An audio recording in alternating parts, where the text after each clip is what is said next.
Her feet no longer felt the floor. The hallway seemed longer than ever, as if the hospital had decided to test her limits this night.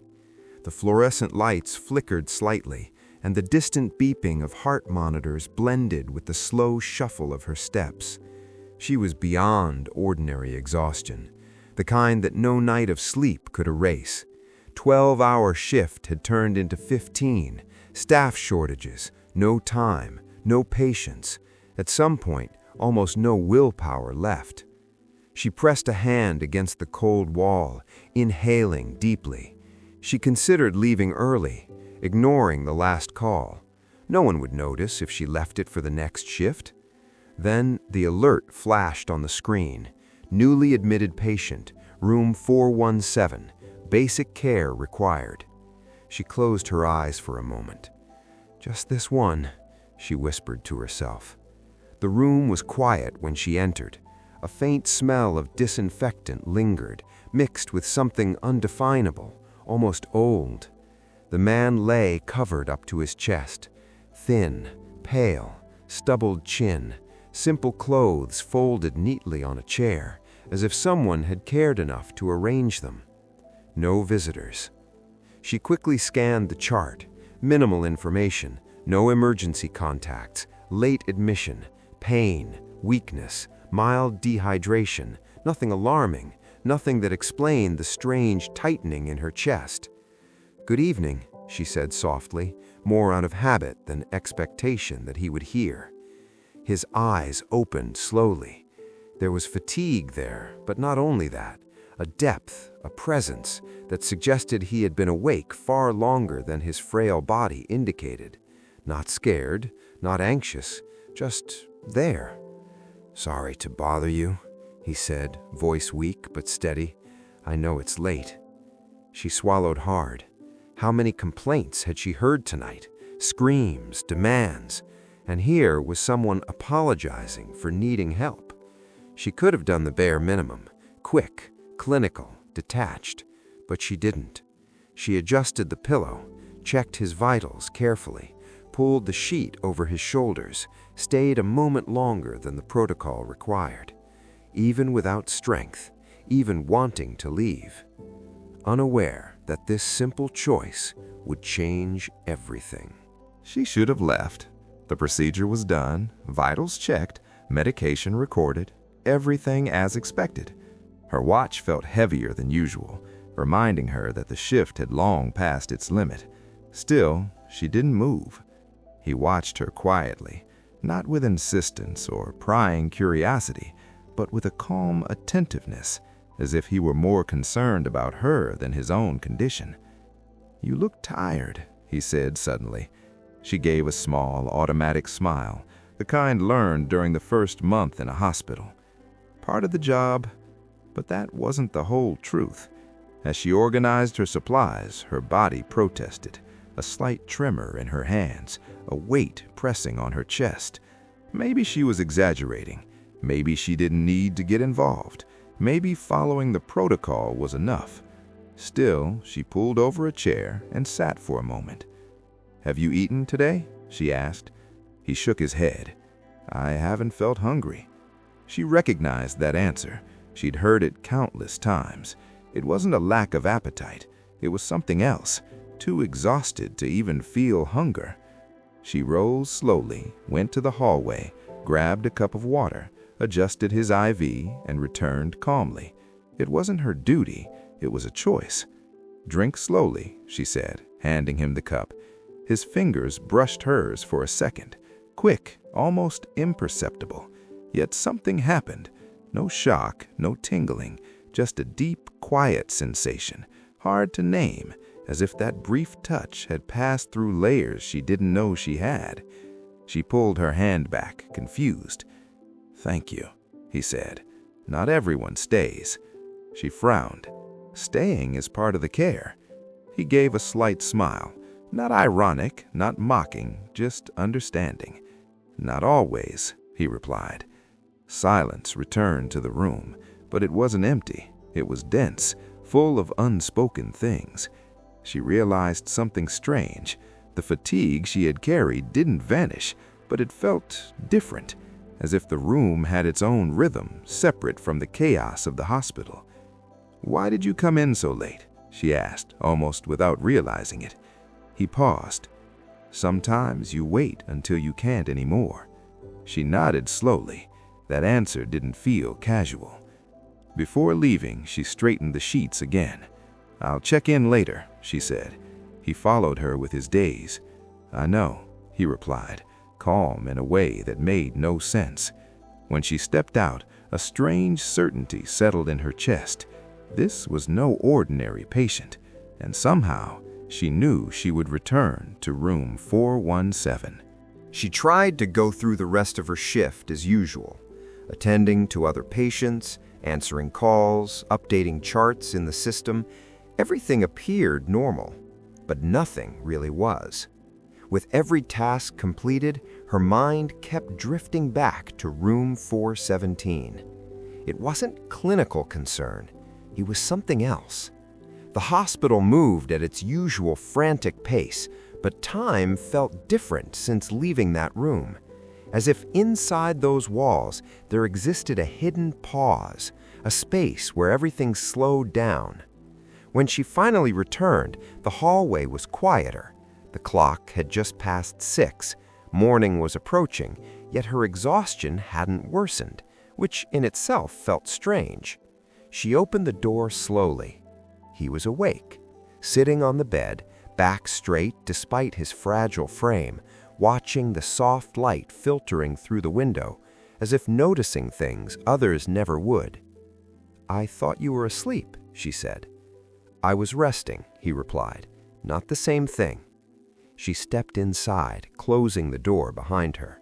The room seemed brighter than before, not because of the lamp, but something difficult to explain.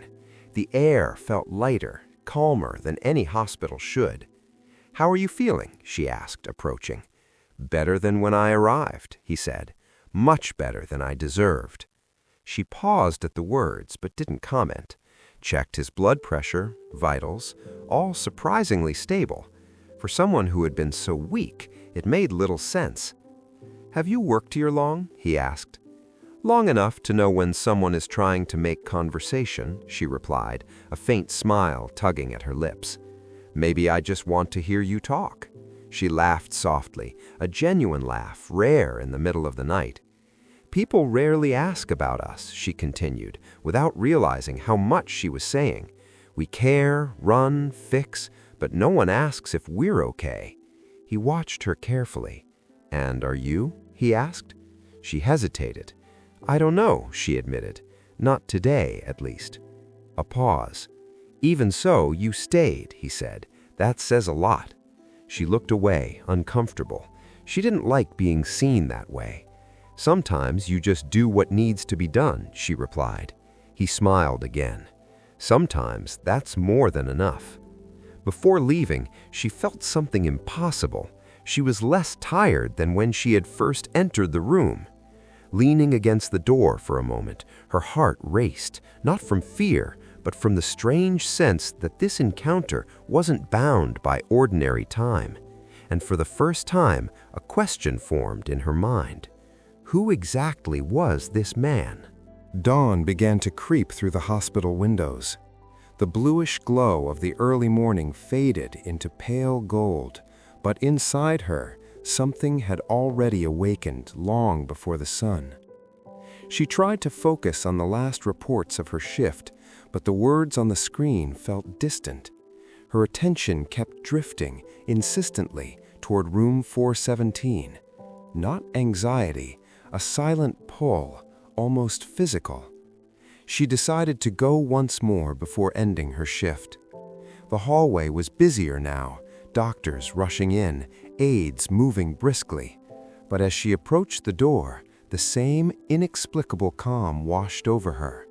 It was as if that room existed apart from the chaos outside. She knocked lightly and stepped in. He was standing by the window. "You shouldn't be up," she said, surprised. "I wanted to see the sunrise," he replied. "It's been a long time since I've seen one." She walked toward him, ready to help him back to bed, but as she neared, something made her stop. He didn't look weak anymore. The fatigue that had haunted his face was gone. His posture was steady. His hands rested lightly on the windowsill.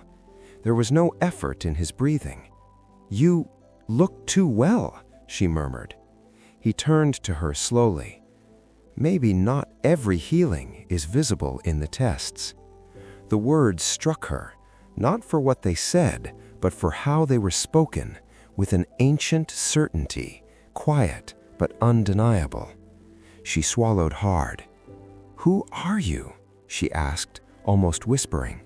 He met her gaze with eyes that seemed to see through her, without judgment, without superiority, just understanding, as if he knew exactly who she was and everything she carried.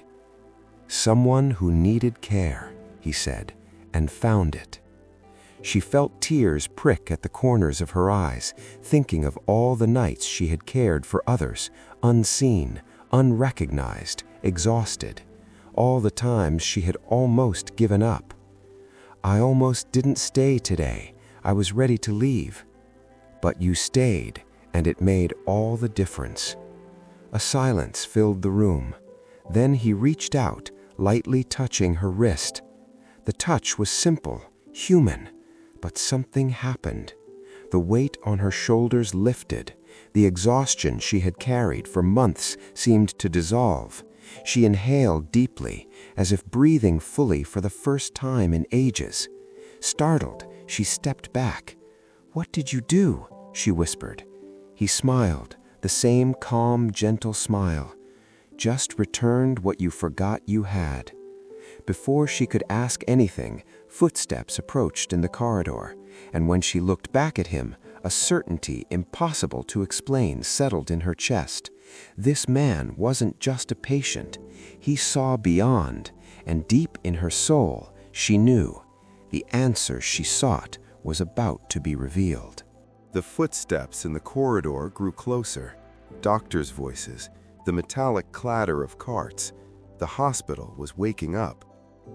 She blinked, still feeling the warmth of his touch on her wrist.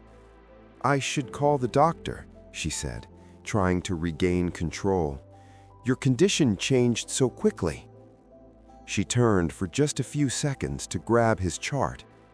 When she looked back at the center of the room, he was gone. The bed was neatly made, the sheets smooth. No sign of anyone who, moments before, had stood by the window. "Sir?" she called, her voice faltering. She stepped into the hallway, looking both ways. No gurney, no transfer recorded. She asked the reception desk, checked the system, called another nurse. Room 417 was empty. "No patient by that name was admitted," they said. "Not today, not yesterday." Her heart raced. Slowly, she returned to the room. Something on the bedside table caught her eye. A small envelope, folded carefully. Her hands trembled as she opened it. Inside, a single sheet of paper. Simple, firm handwriting. "When you cared for me, you did so without knowing who I was. When you stayed, even exhausted, you chose love. Not every act of care is seen by men, but none goes unnoticed by me. Thank you for not leaving. Signed, Jesus Christ." She brought her hand to her mouth. Tears came without warning, uncontrolled. Not fear, not shock, recognition. Something that had always been there, quietly, finally had a name. She sat on the empty bed, holding the letter to her chest. In that moment, a memory surfaced, a verse from her childhood, long forgotten, now vividly clear. "I was sick, and you looked after me." Matthew 25:36. Not as a lesson, but as a lived truth. She told no one what had happened. She didn't need to. Something inside had changed. The fatigue was still there. Work would still be hard. But now she knew every gesture of care mattered. Every act of humanity echoed beyond what the eyes could see. And whenever she entered a room, she remembered, sometimes, in caring for someone, we touch the eternal.